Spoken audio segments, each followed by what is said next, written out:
చాలా మంది ఇప్పుడు ప్రజావాణి దగ్గర జరిగింది. ఎక్కువ సింగరేణి కార్మికులు వచ్చారు. ఒకసారి మాట్లాడుతూ ఎక్కడి నుంచి వచ్చారు, ఏంటి వాళ్ళ సమస్య తీసుకుందాం. నమస్తే అండి. నమస్తే మీ సార్. పేరు? నా పేరు బ్రహ్మానందం అండి. ఎక్కడి నుంచి వచ్చారు సార్? మంచిర్యాల జిల్లా. వీళ్ళంతా మంచిర్యాల జిల్లా. మీ సమస్య ఏంటి అసలు? ఇక్కడ వరకు రావడానికి కారణం ఏంటి అసలు? సమస్య ప్రధాన కారణం ఏంటంటే సింగరేణిలో పనిచేసే అన్ని రకాల కాంట్రాక్ట్ కార్మికులకు వేతనాలు పెంచాలనేది మా డిమాండ్. ప్రధానంగా సింగరేణిలో అనేక పోరాటాలు చేయడం జరిగింది. తెలంగాణ రాష్ట్రం ఏర్పడితే సింగరేణిలో ఉన్న కాంట్రాక్ట్ కార్మికుల జీవితాలు బాగుపడతాయని మేము ఆశపడి ఉంటిమి. తెలంగాణ ఉద్యమంలో సకల జనుల సమ్మెలో కూడా 42 రోజులు పాల్గొని ఉంటిమి. అయితే కేసీఆర్ వచ్చిన తర్వాత సింగరేణిలో అసలు కాంట్రాక్ట్ కార్మికులు లేరు అని పట్టించుకోలేదు. ఏ రోజు కూడా కాంట్రాక్ట్ కార్మికుల పక్షాన మాట్లాడింది లేదు, ఒక్క రూపాయి కూడా పెంచింది లేదు. అది ఇప్పుడు ప్రస్తుతానికి ప్రభుత్వం మారింది. కనీసం రేవంత్ రెడ్డి అన్న ఈ కాంట్రాక్ట్ కార్మికులకు సంబంధించినటువంటి విషయాల మీద దృష్టి పెట్టి వేతనాలు పెంచాలనేది ప్రధాన డిమాండ్. అట్లాగే ఇప్పుడు సింగరేణిలో సులోబ్ కాంప్లెక్స్ వర్కర్స్ ఉంటారండి. ఈ సులోబ్ కాంప్లెక్స్ వర్కర్స్ దాదాపు ఒక 30 సంవత్సరాల నుంచి పనిచేస్తున్నారు. ఈ కార్మికులకు ఎట్లాంటి జీవోలు వర్తించవని చెప్పేసి ఇంటర్నేషనల్ సోషల్ ఆర్గనైజేషన్ సంస్థ చెప్తా ఉంది. ఈ కార్మికులు నిత్యం వాడేటటువంటి కెమికల్స్ వల్ల చాలామంది చనిపోతున్నారు. వీళ్ళకు కనీసం ఇన్సూరెన్స్ కూడా లేదు. నిత్యము పెనాయిల్, బ్లీచింగ్ పౌడర్, యాసిడ్ ఇట్లా రకరకాల కెమికల్స్తోని క్లీన్ చేస్తూ ఉంటారు. ఇన్సూరెన్స్ కూడా లేనటువంటి పరిస్థితి ఉంది. ఈఎస్ఐ లేదు, పిఎఫ్ లేదు. ఇట్లా ఈ రకంగా కార్మికులని యాజమాన్యం చాలా ఇబ్బంది పెడతా ఉంది. గత ప్రభుత్వంలో మీరు వినతి పత్రం జరిగిందా మరి ఎవరికైనా? ఇచ్చినామండి. చాలా వినతి పత్రాలు ఇచ్చాము.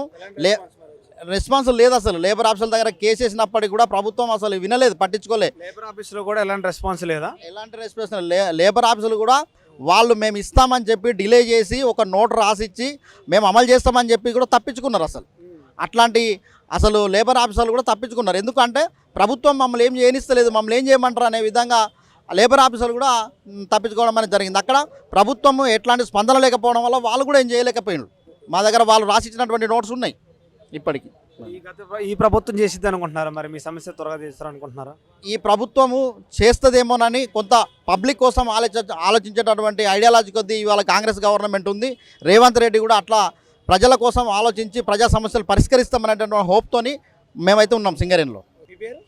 పద్మం సార్, మంచిర్యాల జిల్లా ఫారెస్ట్ డిపార్ట్మెంట్లో పార్కులలో పనిచేస్తాం సార్. మాకు పొద్దున 8 గంటలకు పోతే సాయంత్రం 5 దాకా పనిచేసుడు. మాకు జీతం నెలంతా చేస్తే 8,000 రూపాయలు సార్. మేము మునుపు ధర్నాలు చేసినాము, అన్నీ చేసినాం. ధర్నాలు చేస్తే కూడా మమ్మల్ని ఆడవాళ్ళని చూడకుండా కూడా పోలీస్ స్టేషన్లో పెట్టించి కొట్టించిండు సార్. బాగా ఇబ్బందులు పడ్డాం కేసీఆర్ పాలన. ఇప్పుడన్నా న్యాయం జరగాలి. కాంగ్రెస్ పార్టీ వచ్చింది కదా, కాంగ్రెస్ ప్రభుత్వం వచ్చింది కదా, న్యాయం జరగాలని రేవంత్ అన్నకు ఓటేసి గెలిపించుకున్నాం. ఇప్పుడన్నా మాకు న్యాయం చేయాలి, జీతాలు పెంచాలి. సీఎంపీ కూడా మాకు లెక్కలు చూపిస్తలేరు సార్. సింగరేణిలో కట్ అయిన పైసలు కూడా మాకు లెక్కలు లేవు ఇప్పటికి కూడా. చూపించమంటే ఏ చూపిస్తలేరు. అన్నను పట్టుకొని పాపం తిరిగి అన్న మా కొరకు బాగా కష్టపడతాను సార్. అన్నను పట్టుకొని తిరుగుతాను. మాకు ఇప్పుడన్నా న్యాయం చేయాలి. మేము అంటే అన్న వస్తాడు. మేము ఇప్పుడు ఫస్ట్ టైం. మేము కేసీఆర్ అప్పుడు మస్తు తిరిగినాం సార్, మస్తు తిరిగినాం. పోలీస్ స్టేషన్లో పెట్టించిండు, ఎవ్వరు పట్టించుకోవాలి. మాది అసలు కాంట్రాక్టర్ లేబర్లే లేరన్నారు సార్. మాది ఎవరు పట్టించుకోవాలి. ఇప్పుడన్నా మాకు న్యాయం జరగాలని మేము ఇంత వచ్చినాం. మమ్మల్ని కొంచెం పట్టించుకోవాలని రేవంత్ అన్నకు కోరుకుంటున్నాం. నేను కూడా మంచిర్యాల నుండి వచ్చిన మేమిద్దరం ఒకటే గార్డెన్ వర్క్ చేస్తాం. అప్పుడు కేసీఆర్ ఉన్నప్పుడు కూడా మమ్మల్ని మస్తు టార్చర్. మేము ఎక్కడికి పోయినా కూడా అసలు కాంట్రాక్ట్ కార్మికులే లేరన్నారు. కాంట్రాక్ట్ కార్మికులే లేరు. మీకు అసలు ఎలాంటి హక్కులు లేవు. మీరు ఉంటే చేస్తే ఉండాలా, లేకుంటే పోవాలి, అట్లా ఉండే.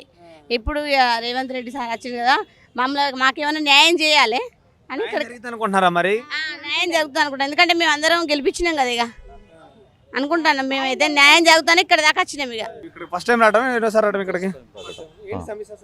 మేము సులభ కాంప్లెక్స్లో చేస్తామే. ఆ సులభ కాంప్లెక్స్ వరకు మాకు 24 గంటల డ్యూటీ టైం. అది ఆ 24 గంటలకు కలిసి ఒక 10,000 మందమే జీతం ఇస్తుండు. ఏ ఒక్క రోజు లేకపోయినా వాళ్ళ ఇష్టం వచ్చినట్టుగా జీతం కట్ చేసుడు. ఒక గంట కానీ, ఒక 10 నిమిషాలు కానీ తను వచ్చినప్పుడు మాత్రం ఒక 10 నిమిషాలు కనిపించకపోతే ఆ జీతం కట్ చేస్తుండు. అధికారులు ఎవరైనా అడగలేదా మీరు ఎట్లా చేస్తున్నారని? అధికారులు ఎవరైనా ప్రశ్నించలేదా? చాలా మటుకు అడిగినావు. నువ్వు లేవు కట్ చేస్తున్నామని చెప్పనని చెప్తుండు. మేము ఇంట్లోకి బయటికి ఎటు పోమా, అదే అక్కడనే పని వాళ్ళ. మేము 24 గంటల డ్యూటీ, దానికి 10,000 రూపాయల పేమెంటు. వేతనం పెంచాలనుకుంటున్నారా? మరి సుమారు 20,000 దాకా పెంచాలి. ఈ ప్రభుత్వం చేసిద్ది అనుకుంటున్నారా? మరి మీరు కాంగ్రెస్ పార్టీ కంపల్సరీ చేస్తుందని చెప్పి మేము మంచి నమ్మకంతో మేము ప్రజావాణి మన ఆఫీస్ దాకా వచ్చినాం. ఎన్ని మంది వచ్చారు మీ జిల్లా నుంచి మొత్తం? ఇప్పుడు 20 మంది దాకా వచ్చినాం. 20 మంది. మనం చూసినట్టయితే చాలా మంది ఎక్స్ హోమ్ గార్డులు వచ్చారన్నమాట. ఇంతమంది నిధులు కూడా చేసి ఇప్పుడు తీసుకోవడం జరగలేదు. ఒకసారి అడిగి తెలుసుకుందాం వాళ్ళ సమస్య. చాలా మంది వచ్చేసారు. నమస్తే అమ్మా. నమస్తే మీ సార్, పేరు? నా పేరు సీతాకుమారి. ఏంటమ్మా అసలు మీ ప్రాబ్లం ఏంటి అసలు? హోమ్ గార్డు ఉద్యోగాలు చేసినాం మేము అందరం ఆల్ డిస్ట్రిక్ట్స్ నుంచి. ఓకే. మేము చాలా కష్టాలు పడ్డాం, డ్యూటీలు చేసినాం, అన్ని రకాలుగా చేసినాక కూడా మేము కోర్టు ఆర్డర్ తెచ్చుకున్నాం. మమ్మల్ని రిమూవ్ చేసారు. మెయిన్ ఎందుకని రిమూవ్ చేశారు? మాకు అప్పుడు సెలవులు ఒక్కరోజు లేడీస్ డెలివరీ అయిపోయినా కూడా, లేడీస్ ఏదైనా ప్రాబ్లం ఉన్నా కూడా, జెంట్స్ ఏదన్నా ప్రాబ్లం ఉన్నా, వాళ్ళ పిల్లలు చనిపోయినా, వాళ్ళకి ఏమన్నా బాధలు వచ్చినా, కష్టం వచ్చినా చెప్పకుండా మాకు ఒక్క రోజు కూడా లీవ్ లేకుండా మాకు రిమూవ్లో పెట్టేసారు. రిమోట్లో పెట్టేసిన తర్వాత మరి ఆఫీసుల చుట్టూ, ఆర్ఐ ఆఫీసుల చుట్టూ, ఎస్పీ ఆఫీసుల చుట్టూ ఫుల్ తిరిగినాం. ఆయన కూడా ఎవరు పడుతుంది. కోర్టుకి వెళ్ళినాం. తర్వాత కోర్టుకి వెళ్ళి ఆర్డర్ తెచ్చుకున్నాం. ఆర్డర్ తెచ్చుకున్న తర్వాత కూడా మళ్ళీ మాకు ఈవెంట్స్ అని పెట్టారు. ఈవెంట్స్ అని పెట్టి ఈ ఏజ్లో ఏవి ఈవెంట్స్ అని ఉరుకుదాం. ఒక్కొక్కరికి పిల్లలు పెద్దలు అందరూ ఉన్నోళ్ళం. వాళ్ళు కానిస్టేబుల్ కానీ, ఎస్ఐలు కానీ, సిఐలు కానీ వీళ్ళంతా ఇప్పుడు రిమూవ్ అయిన తర్వాత డిపార్ట్మెంట్లో ఏదన్నా సస్పెండ్ అయినా కూడా వాళ్ళకి రన్నింగ్ పెడితే చేస్తారా? చేయరు. మరి మాకు ఎందుకు హోంగార్డ్స్ కింద? మమ్మల్ని ఎవరు పట్టించుకోలేదు. కేసీఆర్ కానీ, కేటీఆర్ కానీ ఎవరు పట్టించుకోలేదు. మాకు మేమందరం ఆల్ డిస్ట్రిక్ట్స్ నుంచి ప్రతి ఒక్కళ్ళం మేము ఏడ్చిన వాళ్ళం తప్ప, బాధపడ్డోళ్ళం తప్ప, అటు తిరిగి కాళ్ళ చెప్పులు అరిగిపోయినాయి. కానీ ఎస్పీలు పట్టించుకోలేదు, ఐజీలు పట్టించుకోలేదు, సీఐలు ఎవరు పట్టించుకోలేదు. మమ్మల్ని డ్యూటీలు అయితే మస్తుగా చేయించుకున్నారు. లాస్ట్ ఆఖరికి రేవంత్ అన్న పుణ్యం అంటూ మాకు ఎక్స్ హోమ్ గార్డ్స్కి తీసుకుంటానని మాకు హామీ ఇచ్చారు. ఆయన మాకు ఈ ఉద్యోగాలు ఇస్తే మాత్రం ఆయన నెత్తులెత్తుకొని మాత్రం పాలాభిషేకం కాదు, బంగారుషేకం చేస్తాం మేము. ఎందుకంటే మాకు ఆయన దిక్కిగా లాస్ట్ మాకు ఎవరు లేరు. మాకు రేవంత్ అన్న ఇస్తేనే మా పిల్లలు, మా భార్యలు, పిల్లలు, ముసలోళ్ళు, పెద్దలు, కుటుంబ సభ్యులందరినీ మేము కాపాడుకున్న వాళ్ళం అవుతాం. మాకు ఆయన తప్ప మాకు ఎవ్వరు లేరు. నేను కూడా ఎక్స్ హోమ్ గార్డు ఉమ్మడి మేము 2006 3-4 ఇయర్స్ చేశాము. కాకపోతే చిన్న కారణాల వల్ల మమ్మల్ని సర్వీస్ నుంచి రిమూవల్ చేశారు. మేము గత ప్రభుత్వంలో 10 ఇయర్స్ నుంచి ఆఫీసుల చుట్టూ, డీజీపీ ఆఫీస్ చుట్టూ, పోలీస్ డిపార్ట్మెంట్, అన్ని డిపార్ట్మెంట్ చుట్టూ తిరిగి అలసిపోయి ఉన్నాము. ఎలాంటి రెస్పాండ్ లేదు. కోర్టులో వేసుకున్న వాళ్ళకి కూడా ఈవెంట్స్ పెట్టి ఫెయిల్ చేసేసి ఫైల్ అనేది పక్కన పడేస్తున్నారు. మేము చాలాసార్లు తిరిగి అలసిపోయి ఉన్నాము. ఈ కొత్త ప్రభుత్వం మాకు తీసుకుంటారని రేవంత్ సార్ మాకు హామీ ఇచ్చారు. అందుకోసం మేము ఇక్కడ ప్రజావాణిలో కలిసి మా విన్నపంని విన్నవించుకుందామని వచ్చాము. ఇప్పటికైనా మాకు తెలంగాణ నుంచి ఒక 400 మెంబర్స్ ఎక్స్ హోమ్ గార్డ్స్ ఉన్నారు. వాళ్ళకి ఎలాంటి జాబులు చేసుకోలేక కూలి పని చేసుకొని ఆర్థిక ఇబ్బందులు చాలా బాధపడుతూ ఉన్నారు. ఇప్పటికైనా మమ్మల్ని జాబులు విధుల్లోకి తీసుకొని మా కుటుంబాలను ఆదుకుంటారని ఎంతో ఆశతో తిరుగుతున్నాము. కోర్టుకు పోని వాళ్ళు కూడా ఉన్నారు. అంటే వాళ్ళకి ఎలాంటి అవగాహన లేక కోర్టుకు పోని వాళ్ళు, కోర్టులో వేసుకోకుండా ఉన్నవాళ్ళు, కోర్టు ఆర్డర్ ఉన్న వాళ్ళు చాలామంది ఉన్నారు. ఇప్పటికైనా మా సమస్య అనేది కొంచెం అవగాహన తీసుకొని మాకు జాబ్లు ఇచ్చి మమ్మల్ని ఆదుకుంటారని ఆశతో ఉన్నాము. ఖమ్మం జిల్లా నుంచి వచ్చాను. నేను గత హోంగార్డ్లో 15 సంవత్సరాలుగా నేను ఆర్గనైజేషన్ పనిచేశాను. కాదు అప్పుడు మాకు సాలిసాలం జీతాలతోటి మేము డ్యూటీలుగా సరిగా రాలేక, మా ఆరోగ్యం బాగలేక కొన్ని ఆబ్సెంట్లు అవడం వల్ల మా పై ఆఫీసర్లు మమ్మల్ని తీసేసి మాకు రిమూవల్ అని చెప్పించారు. మాకు రిమూవల్ చేసేటప్పుడు ఎలాంటి ఆర్డర్ మాకేమీ మెసేజ్ లేకుండా మమ్మల్ని రిమూవల్ పక్కన పడేశారు. తర్వాత మేము పై ఆఫీసర్లు ఎంతమంది కలిసినా కానీ మీకు ఇక రాదురా బాబు జాబ్ అంటే మేము మీలాంటి పెద్దోళ్ళ ద్వారా మీడియా తీసుకొని మన కోర్టుకి వెళ్ళాం. కోర్టుకి వెళ్ళిన కోర్టు ఆర్డర్ కాపీ తెచ్చుకున్నా కానీ మొత్తం తెలంగాణ జిల్లా నుంచి మొత్తం ఒక 500-600 మందికి ఇట్లా కోర్టు నుంచి ఆర్డర్ తెచ్చుకున్న లేకపోతే కోర్టు పోలిన మొత్తం ఉన్నారు. వాళ్ళందరికీ మన కోర్టు ఆర్డర్ తెచ్చుకున్నాక ఎలాగ మమ్మల్ని డ్యూటీ తీసుకోవడం ఇష్టం లేకనా గత గవర్నమెంట్కి మాకు గ్రౌండ్ ఈవెంట్లు అని పెట్టారు. ఈ ఒక్కొక్కరు 40-30-50 సంవత్సరాల లోపలికి గవర్నమెంట్ ఈవెంట్ పెడితే ఎలా ఊరికి వెళ్తారండి? ఆ టైం కూడా మళ్ళీ రెగ్యులర్గా ఫస్ట్గా ఈ 20 సంవత్సరాల కుర్రాడికి పెట్టినట్టుగా ఈవెంట్ పెడితే మేము పరిగెత్తగలమా? సో మాకు ఆ గవర్నమెంట్లో మేము తిరిగి మాకు అవస్థ వచ్చేసింది. మాకు ఇప్పుడు రేవంత్ సార్ మాకు కాంగ్రెస్ గవర్నమెంట్ వచ్చినాక మాకు దేవుడు రూపంలో మాకు రేవంత్ అన్నగా రావడం వల్ల ఆ దేవుడే అనుకుంటున్నాం. మాకు మా తెలంగాణ హోంగార్డులు మొత్తానికి మాకు దేవుడిగా కనపడుతున్నాడు. రేవంత్ అన్న గారు మమ్మల్ని ఎట్లయినా మా కుటుంబాలు మొత్తం ఆదుకొని మమ్మల్ని తిరిగి మా ఉద్యోగాలు మాకు ఇచ్చేసి మా కుటుంబాలను మరి ఆదుకోవాలని కోరుకుంటున్నాను. ऑलरेडी रेवंत अन्ना MP रहे को तो हम जाके उनसे रिक्वेस्ट करें तो साहब बोले हम कराते बोल के बोले ऑलरेडी अभी CM साहब है रेवंत रेड्डी साहब. छोटे बच्चे हम लोग ड्यूटी पे नहीं है, परेशान है, पूरे स्कूल कॉलेज बच्चे नहीं जा रहे. आज रेवंत रेड्डी साहब हमको ऑन ड्यूटी करा दिए. हम लोग पूरा बच्चों का दुआ लगेगा. बहुत मेहरबानी रेवंत रेड्डी साहब को. हम लोग 8-10 साल से फिर रहे साहब. ऑलरेडी छोटे छोटे एब्सेंट छोटा छोटा कंप्लेंट आया तो हमको ड्यूटी पे निकाल दे रहे। ऑलरेडी हमारे को बहुत परेशान करे साहब, मेहरबानी छोटे छोटे बच्चों का करा दिए तो हमारे को रेवंत रेड्डी साहब को बहुत दुआ लगेगा। हम उनके ऊपर भरोसा है। ऑलरेडी TRS गवर्नमेंट कराते बोल के आज तक नहीं करा है हमारे को। अभी हमको एक कांग्रेस आया बोल के बहुत खुशी है हमारे को। कांग्रेस पार्टी हमारे को कैसा भी हेल्प करते, कभी भी हम वही सोच के अभी फिर एक बार आए साहब के पास, साहब करा दिए तो मेहरबानी। అది నిజామాబాద్ డిస్ట్రిక్ట్ లింగంపేట మండలం నాది సార్। నాకు సోమవారం సార్ నేను సార్ ఇంత ఏంటంటే ఫస్ట్ నాకు మా అమ్మ కాలు ఇరిగిపోయింది సార్। అమ్మ కాలు ఇరిగిపోతే మా అప్పుడు సెల్ ఫోన్ లేకుండే సార్। సెల్ ఫోన్ లేక నేను ఇంటికి మా మేనమామలు వచ్చి మేము అమ్మ కాలు ఇరిగిపోయింది ఎందుకు పోలే అని మనం చెప్పారు। చెప్పగానే ఇంటికి వెళ్ళిన తర్వాత 3 రోజులు ఆబ్సెంట్ అయింది। 3 రోజులు ఆబ్సెంట్ నుంచి ఆటోమేటిక్గా రిమూవ్ చేసి ఏ ఇన్ఫర్మేషన్ లేకుండా రిమూవ్ చేశారు। రిమూవ్ చేసిన తర్వాత మేము మళ్ళీ వెళ్ళి ఎస్ఐ సాబ్ నేను అడిగాను, సార్ మరి ఏం చేయాలి డ్యూటీ రెస్పాన్స్ లేదని చెప్పేసి నువ్వు వెళ్ళి హెడ్ క్వార్టర్లో రిపోర్ట్ చేయి బాబు, ఇక్కడ నీకు లేదు డ్యూటీ అని చెప్పి హెడ్ క్వార్టర్లో పంపించారు। నిజామాబాద్ హెడ్ క్వార్టర్లో పంపించిన తర్వాత హెడ్ క్వార్టర్లో కడితే బాబు నేను రివాల్వ్ చేశారు। క్యాంప్ ఆఫీస్ ఎస్పీ ఆఫీస్ దగ్గర పోమని చెప్పారు। ఎస్పీ ఆఫీస్ మహేశ్చంద్ర లడ్డా సార్ ఉండే, ఆ సార్ దగ్గర పోతే బాబు నీకు రిమూవల్ ఆర్డర్ అయిపోయింది, నీకు ఇంటికి వెళ్ళిపోవచ్చు, నీకు డ్యూటీతో పని లేదు, ఎలాంటి పర్మిషన్ నాకు ఇవ్వకుండానే డ్యూటీ నుంచి రిమూవ్ చేశారు। దాని తర్వాత నేను కోర్టుకు వచ్చాను, క్రిమినల్ కోర్టు నుంచి ఆర్డర్ తీసుకొచ్చాను। క్రిమినల్ కోర్టు నుంచి ఆర్డర్ తర్వాత మళ్ళీ వాళ్ళేమో హైకోర్టుకు అప్పీల్ చేశారు। హైకోర్టుకు అప్పీల్ చేశాను, నేను కూడా హైకోర్టుకు పిటిషన్ ఇచ్చాను। హైకోర్టు నుంచి మళ్ళీ ఆర్డర్ తెచ్చాను, ఆయన కూడా ఈవెంట్ పెట్టారు, ఏడాది రెస్పాన్స్ లేదు। దాని తర్వాత హైకోర్టు నుంచి ఆర్డర్ తీసుకొచ్చాను। 30 సెకండ్ లోపల నన్ను ఈవెస్ కొట్టిన తర్వాత 30 సెకండ్లో నీకు డిస్క్వాలిఫై నుంచి తీసేశారు। అది సార్ పరిస్థితి। మాకు రేవంత్ అన్న ప్రభుత్వం వచ్చిన నెంబర్ నుంచి మాకు తీసుకుంటారు, మా కుటుంబం అందరూ ఆదుకుంటారని ఇదే మేము పెట్టుకుంటున్నాం సార్। నా పేరు సుందర్లాల్ లోత్। అసలు ఏంటి మీ ప్రాబ్లం ఏంటి అసలు? సింగరేణి యాజమాన్యం మా భూమి తీసుకున్నారు సార్। సుమారు 30 సంవత్సరాల క్రితం మా దగ్గరికి వచ్చి మీకు తగు నష్టపరిహారం ఇస్తాం, ఎంతమంది పేర్లు గవర్నమెంట్ కాసర పాయలు ఉంటే అంతమందికి పని ఇస్తాం, ఎకరానికి 25,000 ఇస్తాం అనేసి మా కాడ సంతకాలు తీసుకున్నారు సార్। సంతకాలు తీసుకున్న తర్వాత మా భూమి తీసుకున్నారు, మా వంక చూడటం మానేశారు సార్। తర్వాత వాళ్ళు మాట మార్చారు సార్, ఎకరానికి మీకు 25,000 ఇయ్యము, 12,500 ఇస్తామని। మాకు దిక్కు తోచని స్థితి సార్। కలెక్టర్ సంతకం తీసుకున్నారు, సింగరేణి యాజమాన్యం సంతకం తీసుకున్నది, ఎవరు చేయాలా ఏం చేయాలా, మా పెద్దవాళ్ళు అందరు కలిసి కోర్టుకు వెళ్ళారు సార్। 25 సంవత్సరాలు కేసు నడిచింది సార్। ఇది ఎన్ని సంవత్సరాలు? 25 సంవత్సరాలు కేసు నడిచింది సార్। ఒక రైతు కుటుంబం 25 సంవత్సరాలు కేసు చుట్టూ తిరిగితే ఈ కుటుంబం ఏం తిని బతకాల, ఏ పని చేసి బతకాలి? 25 సంవత్సరాలు నడుస్తా సార్। ఈ 25 సంవత్సరాలు నడిచిన తర్వాత ఏం జరిగింది సార్? ఈ మధ్యలో 2 తరాలు చనిపోయినాయి సార్। 2 తరాలు చనిపోయినాయి సార్। నాది 3వ తరం। అప్పుడు ఇంకా ఇక్కడ ఉన్న న్యాయ వ్యవస్థకు దయా దాక్షిణ్యం రాలేదు సార్। వీళ్ళకు ఎకరానికి 25,000 ఇవ్వండి అని, పని ఇవ్వండి అని మా చుట్టూ ప్రాంతం రైతులందరికీ నష్టపరిహారం వచ్చింది సార్। కానీ నేను ఆ రోజు ఏ ఒక రైతుని చంప పలగొట్టినట్టయితే కలెక్టర్ సార్ ముందు అందరు బిల్లులు ఆగిపోయాయి సార్। ఓ పెద్ద మనిషి చేసుకొని నేను ఆ సొసైటీ పని చేయలేదు సార్, నాకు కూడా వస్తాయి అన్నారు, కానీ నాకు ఇంత మటుకు రాలేదు సార్। అన్నీ బరాబర్ ఉన్నాయి సార్ కాగితాలన్నీ, అది జరిగిన విషయం, అది నాకు న్యాయం చేయట్లేదు సార్। మేము చేసిన తప్పు ఏంటి సార్? సింగరేణి యాజమాన్యానికి భూమి ఇవ్వటం తప్ప సార్? ఆ తప్పు చేసినాం సార్। మీకు తెలియని విషయం ఇంకా 2 ఉన్నాయి సార్। ఈ నల్ల బంగారం, వజ్రం లాంటి నల్ల బంగారం మొట్టమొదటిసారి ఎక్కడైనా పుట్టిందంటే అది మన భారతదేశంలో తెలంగాణలో ఉమ్మడి జిల్లా అయిన ఇల్లందులో పుట్టింది సార్।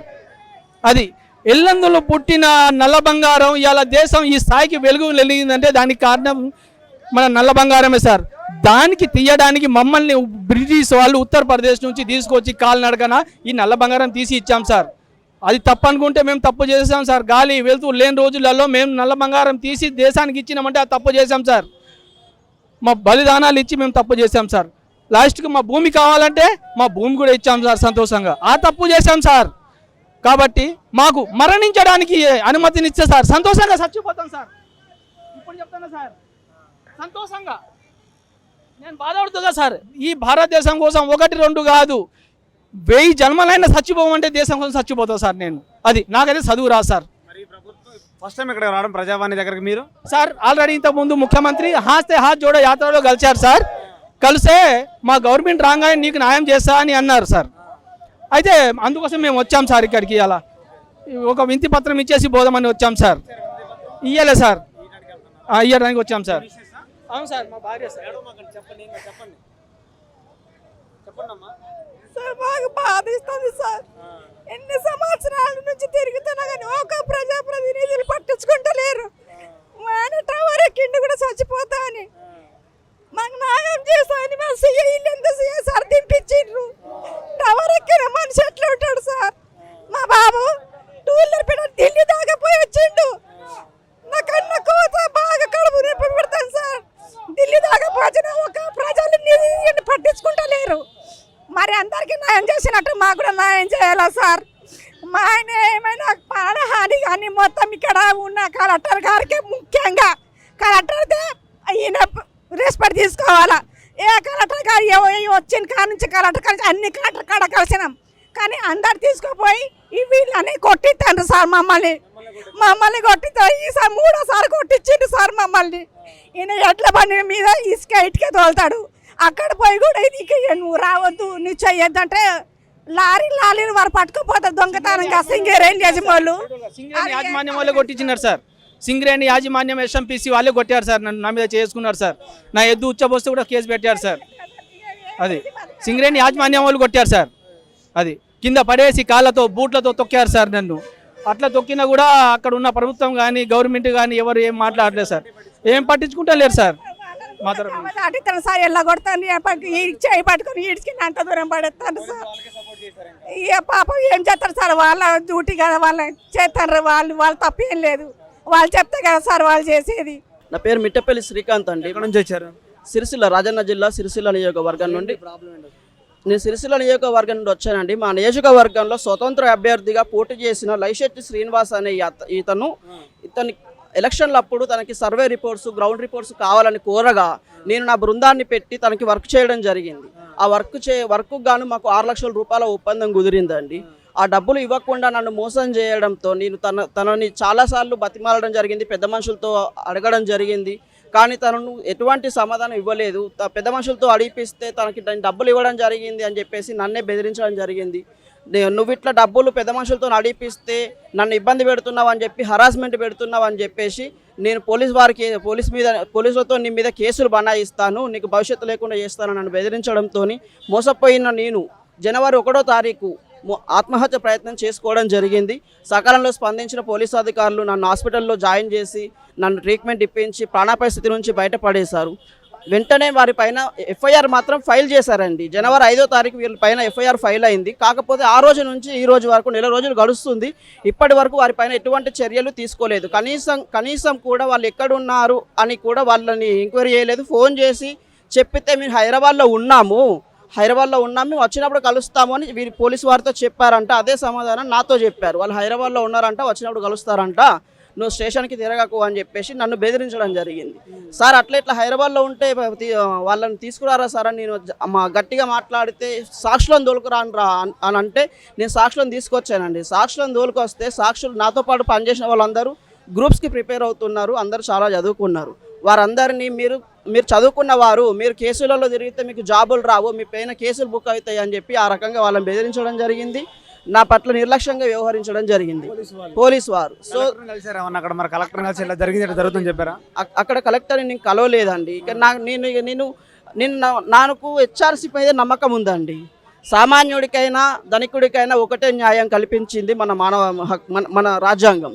దానిపైన నమ్మకంతో ఇక నేను హెచ్ఆర్సీకి వెళ్ళాలని నిర్ణయించుకొని మా సిరిసిల్ల నియోజకవర్గం నుంచి హెచ్ఆర్సీ వరకు పాదయాత్ర చేసుకుంటూ వచ్చానండి. ఈ రోజుకు 4వ రోజు. ఈరోజే చేరుకున్నాను. ఇక్కడ ఒకసారి రేవంత్ గారు ప్రజాభవన్లో కూడా నేను దరఖాస్తు ఇద్దామని చెప్పి రావడం జరిగిందండి. మాది పెద్దపల్లి డిస్టిక్, గ్రామం సింగరేణిపల్లె.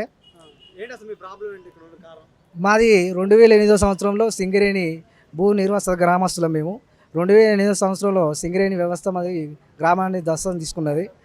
అదేవిధంగా ఈ 2024 సంవత్సరం వరకు 18 సంవత్సరాలు నిండిన ప్రతి యువకులకు R&R ప్యాకేజ్ అనేది వర్తింపజేయాలనేది మా కోరిక.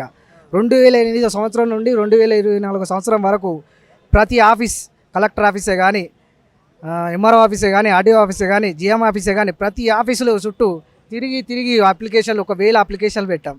కానీ ఎక్కడ నాకు న్యాయం జరగలేదు. అంటే గత ప్రభుత్వం, కాంగ్రెస్ ప్రభుత్వంలో 2008 సంవత్సరంలో మాకు ఇల్లు కోల్పోయినాయి కాబట్టి అప్పుడు మాకు మంత్రి మా మంత్రి నియోజకవర్గ మంత్రి శ్రీధరబాబు గారి హయాంలో మాకు న్యాయం జరిగింది 2008 సంవత్సరంలో. అప్పటి నుండి గత ప్రభుత్వం తెలంగాణ ప్రభుత్వంలో మాకు ఎటువంటి న్యాయం జరగలేదు.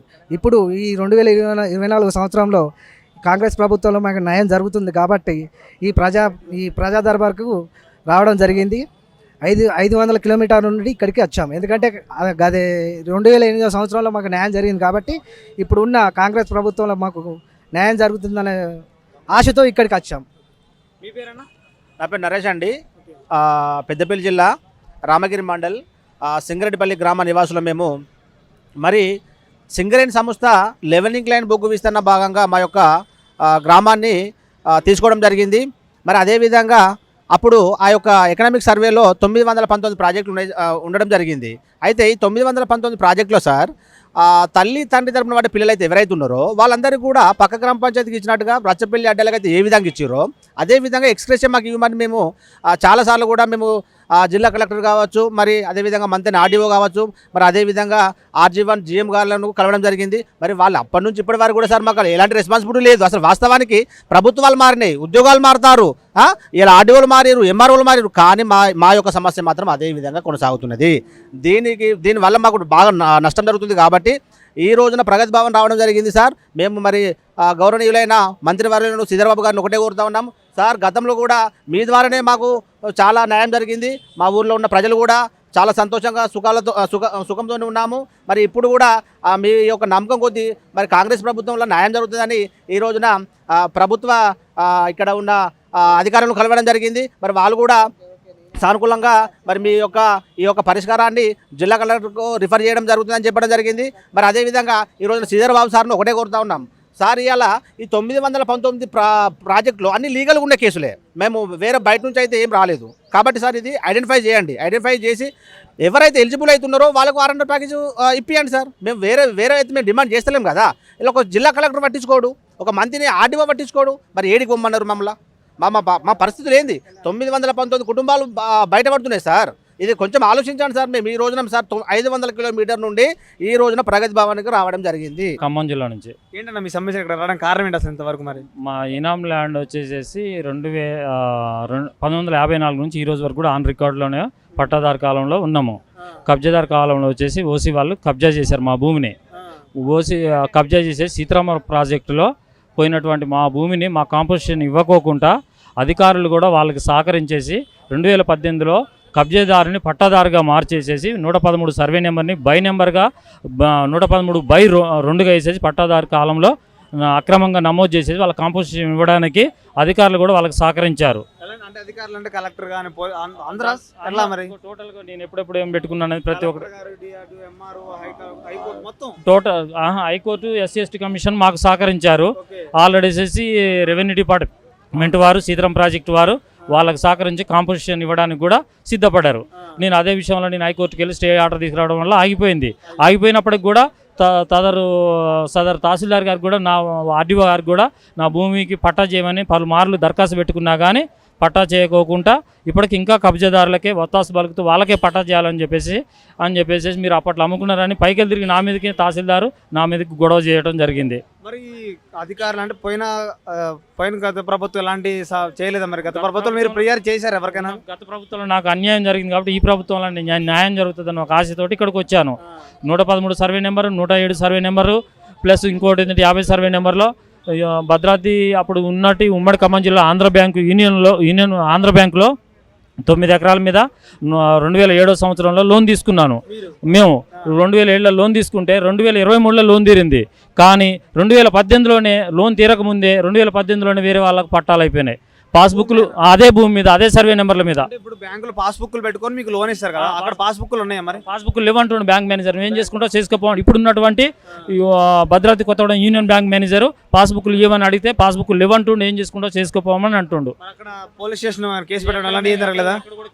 ఎందుకని పెట్టలేదు? మరి పెడితేనే కానీ న్యాయం జరిగితే తెలిసేది మీకు. అధికారులను కలిసేసిన తర్వాత ఇక్కడ నుంచి ఏం స్పందన వస్తుందో దాన్ని బట్టి వేసేసి పెడదాము అని చెప్పేసి ఆలోచనతో ఇక్కడ దాకా వచ్చాము. లోపల దరఖాస్తు ఇచ్చాము. ఇప్పుడు ఉన్నటువంటి మీడియా మిత్రులకు కూడా అందరికి కూడా మా బాధను వ్యక్తం చేయడానికి ఈ ప్రభుత్వంలో న్యాయం జరుగుతుందని ఆశతో వచ్చాము. నా పేరు అంజలి సార్. ఎక్కడి నుంచి వచ్చారు? మాది సిద్దిపేట జిల్లా బెజ్జంకి మండలం రెడ్డికుంట పల్లి. ఏంటమ్మా ఏ ప్రాబ్లం నుంచి వచ్చారు? అయితే మాకు 2 గుంటల స్థలం గవర్నమెంట్ ఇచ్చింది సార్. చాలా రోజుల కిందట ఇచ్చింది మా నాన్న పేరు మీద. మేము ఇల్లు కట్టుకున్నాం ఆల్రెడీ. కట్టుకుంటే ఏం చేస్తారంటే వాళ్ళు కబ్జా చేసుకున్నారు సార్. మా పట్ట భూములు ఉంది అని చెప్పి గొడవ చేస్తున్నారు. మా దొర భూమి ఒక 2 ఎకరాలు ఉంటుంది, వాళ్ళది ఎకరం 60 గుంటలు ఏమి ఉంటాయి, ఎకరంన్నర ఉంటుంది. అయితే దీన్ని సర్వే చేయమని రెవెన్యూ వాళ్ళ చుట్టూ తిరిగితే పట్టించుకోలేదు సార్. పోలీస్ స్టేషన్కి వాళ్ళు ఇంటి మీదకి వచ్చి కొట్టడం, రాళ్ళతోటి కారపొడి చల్లడం, బాగా కష్టపెట్టారు. మా కలిసారా మరి మీరు?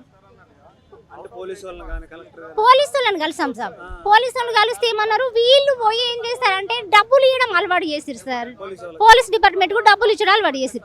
వీళ్ళు ఏమంటారు, అమ్మా మిమ్మల్ని ఏమన్నారు, మేమేమన్నా అంటే మీ ఇంటికి వస్తాం పోమని అప్పుడు అనేవాళ్ళు. నేను చిన్నగా ఉన్నాం అప్పుడు, 30 సంవత్సరాల క్రితం నడుస్తూనే ఉన్నా. అప్పుడు ఏమైందంటే అట్లా అన్నప్పుడు మా అమ్మ వాళ్ళ తీసుకొని వచ్చేది. మళ్ళీ వీళ్ళు నెల రోజులైనాక మేము పోలీసులో డబ్బులు ఇచ్చినాం కదా, మళ్ళీ నెల రోజులైనాక మళ్ళీ ఇదే నొల్లి, అదే పంచాయతీ. మళ్ళీ మేము ఏం చేసినాము, ఎస్ఐ గారు పట్టించుకోవట్లేదు అని ఎస్పీ గారికి ఇచ్చినాం. ఈ ఎస్పీ గారికి ఇచ్చినప్పుడు ఇవన్నీ అవి వాళ్ళే ఇవి ఎస్పీ గారికి ఇచ్చినప్పుడు వాళ్ళు ఏమన్నారు, ఎస్ఐ గారికి రాసేది ఆ సమస్య పరిష్కరించాలని.